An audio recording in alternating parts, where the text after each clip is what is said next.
না না, আমাদের গ্রামের নদী লঞ্চ নৌকা এসব দিয়ে পার হয় না, হেঁটে হেঁটে পার হতে হয়। বলো, এত পানির মধ্যে হেঁটে হেঁটে কিভাবে আমরা নদী পার হবো? আরে বোমা, ও বোমা, তুমি কোথায় যাচ্ছ? পানিতে নামতেছি। কি বলো তুমি? এই নদীর পানিতে নামতেছো কেন তুমি? কারণ হেঁটে হেঁটে নদী পার হতে হবে না, তাইলে তো ওপারে যেতে পারবো। তোমাকে কে বলছে নদী হেঁটে হেঁটে পার হতে হবে? রাশেদ বলছে।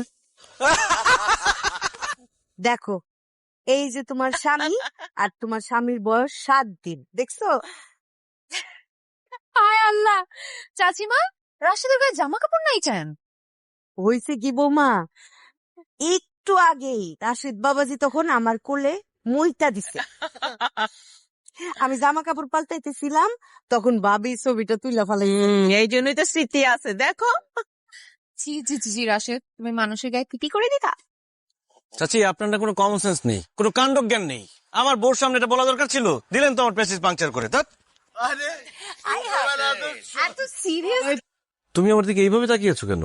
তো কিভাবে তাকিয়ে থাকবো? চাচির সাথে তুমি এরকম বাজে বিহেভ কেন করলে?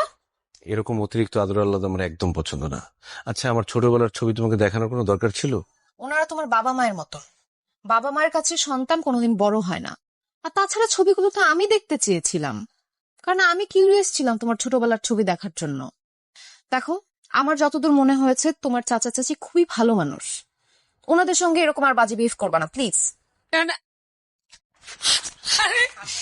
বাবার আসেন, এতদিন বানাইলি, এতদিন পর বুবুর কথা মনে হইলো।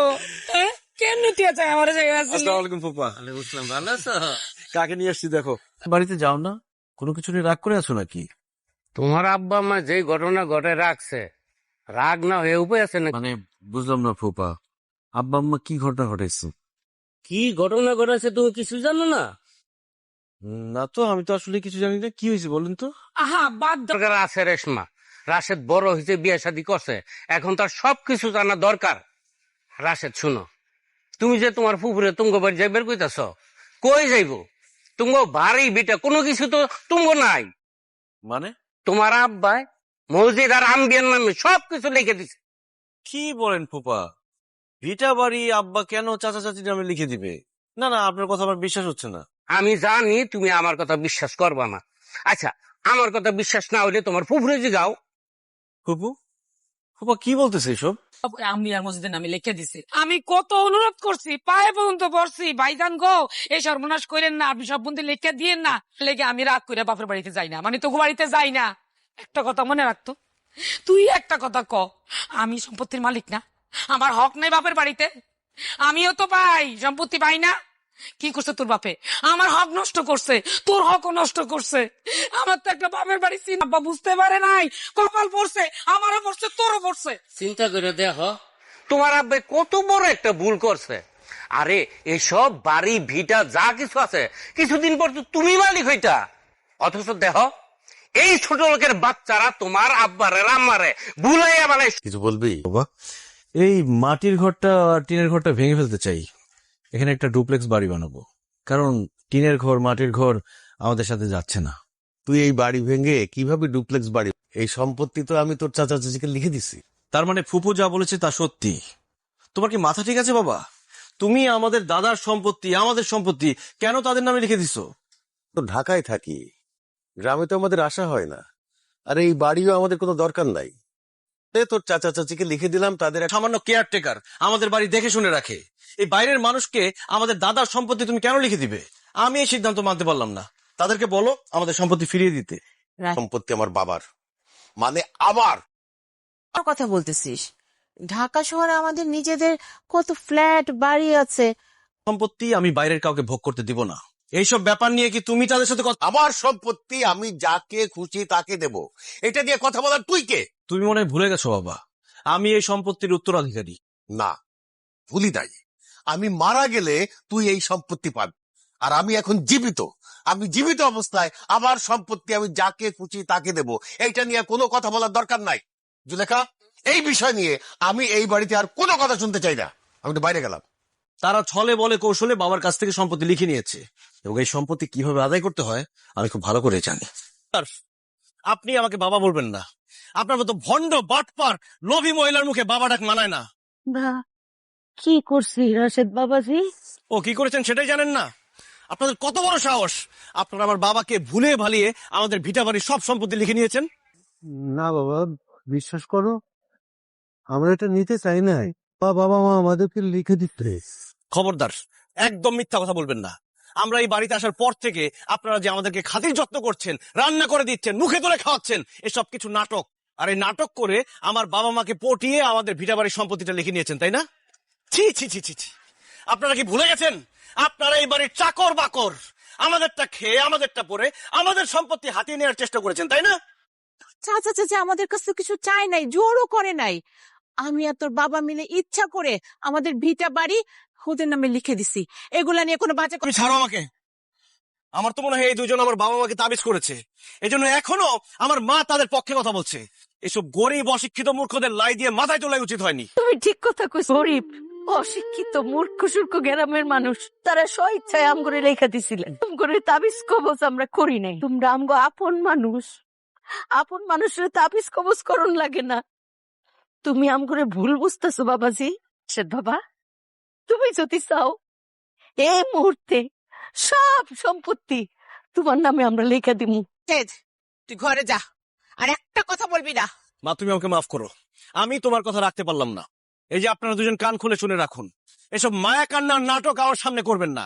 আমার বাবা আপনাদের সম্পত্তি লিখে দিলেও আমি এটা মানি না, কারণ এই সম্পত্তির উত্তরাধিকারী আমি। কালকের মধ্যে বাড়ি ছেড়ে চলে যাবেন। আপনাদের মতো চাকর বাকর আমার কোনো দরকার নেই। যাওয়ার আগে দলিলটা আমাকে বুঝিয়ে দিয়ে যাবেন, নয়তো ঘাট ধাক্কা দিয়ে দুটাকে বাড়ি থেকে বের করে দিব। তুমি মনে কষ্ট নিও না ভাই, আপনি মন খারাপ করেন না। আমার ছেলেরে নিশ্চয়ই কি উল্টা পাল্টা কিছু বুঝাইস। আমি রাশেদকে বুঝাবো, আমি বুঝালেও বুঝবে। গো, তুমি অনেক লক্ষ্মী একটা মানুষ, তুমি কাইন্দ না, অনেক কষ্ট পায়ও না। তোমার রাশেদ রে বুঝাইতে না, আমরা যা বুঝার বুঝে। তুমি ভালো থাকো মা, ভালো থাকো, দোয়া দিলাম, ভালো থাকো। যাও মা, ঘরে যাও। তুমি যাও ঘরে। আচ্ছা, তো আমরা যদি এই বাড়ি ছেড়ে না যাই, রাশেদ কি আম করে গাড় ধাক্কা দিয়ে বাইর করে দিতে পারবো? আরো আম্বিয়া, রাশেদ আমাদের ঘৃণা করে।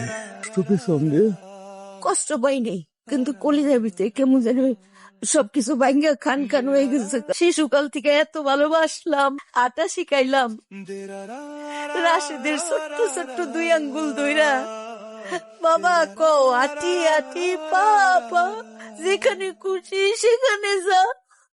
কইছে আম করে যা, সেইখানে খুশি সেইখানে যা। এই কাঁধের মধ্যে নিয়া ঘুম পাড়ানি মাসি পিসি গান শুনাইতাম আর ঘুম পাড়াইতাম। এই বুকটার মধ্যে ঘুমায় থাকতো গো রাশেদ। ভালোবাসলাম, আসার কি কোনো মূল্য নাই?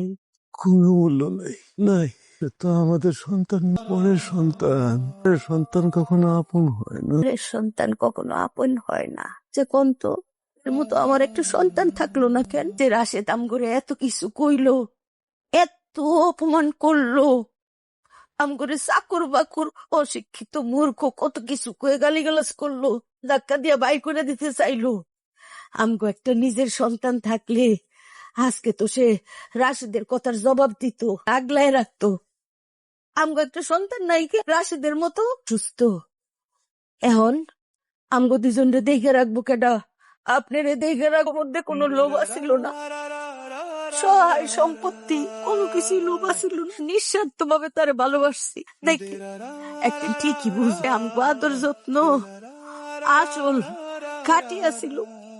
সেই দিন রাশেদ ভুল বুঝতে পারবো। আপনি দেখেন, আপনি আম্বিয়া দেখো কত বড় মাছ নিয়ে আসছি।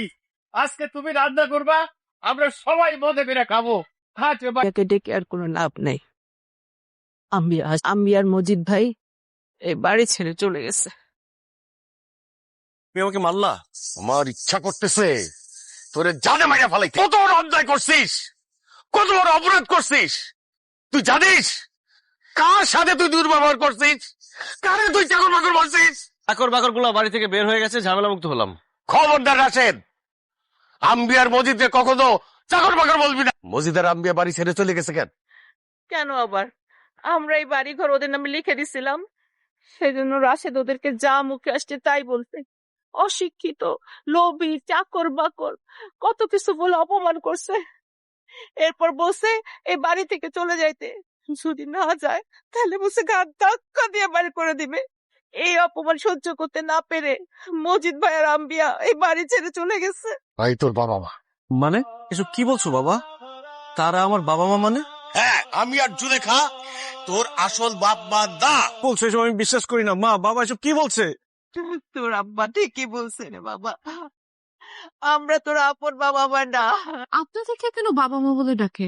আপনাদের সঙ্গে কেন থাকে? রে, বিয়ের অনেক বছর হয়ে গেল, আমাদের কোনো সন্তান হয় নাই। কত ডাক্তার কবিরাজ দেখাইছি, কত ওষুধ খাইছি, কিন্তু কোনো কিছুতেই কোনো কাজ হচ্ছিল না। এই জন্য আমার শ্বশুর শাশুড়ি আমার উপর খুব বিরক্ত ছিল। ওনারা চাচ্ছিল তোমার শ্বশুরের সাথে আমার তালাক করায় ওনাকে আবার বিয়ে দিতে। আমি রাগে কষ্টে দুঃখে গলায় ফাঁসি দিতে গেছি। কে আম্বিয়া আর মজিদ ভাই বাঁচাইছে এদের কোলের সন্তান মানে রাশিদকে আমাদের। আর বলছে, ভাবি আজকে থেকে রাশিদই আপনার সন্তান, আমরা আপনার সংসার ভাঙতে দিব না ভাবি, আপনাকে মরতে দিব না। আমি কি করব কিছু বুঝতেছিলাম না। কখনো বলবো না রাশিদকে যে আমরাই ওর আসল বাবা মা। সব সময় জানবে যে আপনারাই ওর আসল বাবা মা। আপনাদের আদরে ভালোবাসায় রাশিদ বড় হবে। আমাদের বাসায় কাজ মনে হয়েছিল ছেলেরেও সঠিক শিক্ষা দিতে পারবে না, খাওয়াইয়া দাওয়াইয়া মানুষ করতে পারবে না। ওদের কাছে থাকলে খাওয়া দাওয়া ঠিক মতো হবে, আমরা তারে লেখাপড়া শিখায় মানুষের মতো মানুষ করতে পারবো। জিদার আব্বিয়া সমস্ত সত্য ত্যাগ করে আমাদেরকে দিয়া দেয়। তারা তোর একটু আদর করতে চাইতো, একটু ভালোবাসতে চাইতো না। গরিব বইলা তাদেরকে তুই চরম অবহেলা করছস। আজকে বুঝতে পারছ তাদেরকে তুই গরিব ছোট লোক চাকর বইলা অবহেলা করছস, অপমান করছস। তারাই তোর পিতা মাতা, তাদের রক্তই তোর শরীরে বইতেছে রে। আমি যদি পারতাম আমার শরীরের চামড়া দিয়া তারে জুতা বাঁধাই দিতাম। আজকে যদি মজিদের আম্বিয়ার কিছু হয়, আমি তোরে ক্ষমা, উপরওয়ালাও তোরে ক্ষমা করবো না। শাড়িতে মনে হয় ময়লা আছে, সমস্যা হবে। প্লিজ আপনার শাড়ি দিয়ে কখনো আমার মুখ মুছবেন না। আহ